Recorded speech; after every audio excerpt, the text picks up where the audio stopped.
Let's go from there now to the terror in Orlando and new questions arising about the missed clues in the weeks leading up to the attack. Let's bring in Robin Simcox, counterterrorism analyst at the Heritage Foundation. Robin, with a good day to you. I know you recently wrote about a reluctance to the violence like Orlando to Islam.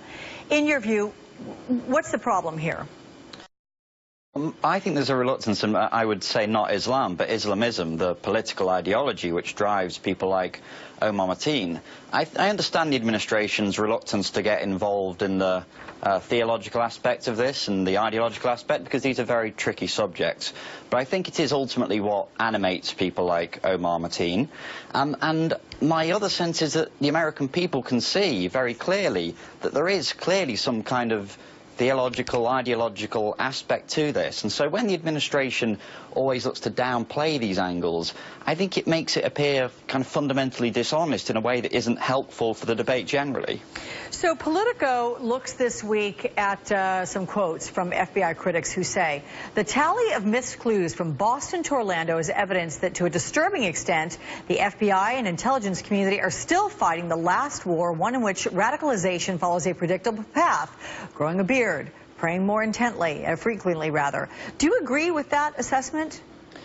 I don't think so. I think we've got to be very careful here on the extent we criticize law enforcement, the intelligence agencies, who've all in all done a pretty phenomenal job since 9/11 in keeping the US safe. When you look back on these kind of incidents with Omar Mateen, you know, the missed clues, so to speak, a lot of these things, for example, watching videos of al-Awlaki online or spouting off about his links to the Tsarnaevs or Al-Qaeda, I mean, these aren't things that are going to lead to convictions and prosecutions. I mean, we've got to obviously keep our very fundamental values here, and we can't just start locking people up, for example, who start just because they happen to watch a jihadist video once in a while. So I think we've got to be very careful here that the FBI don't get overly criticized when they've actually done a pretty fantastic job. How about bringing them up to date, so to speak? Are you in agreement that there's some technological things that can happen? I spoke with one of our MSNBC terrorism analysts earlier who said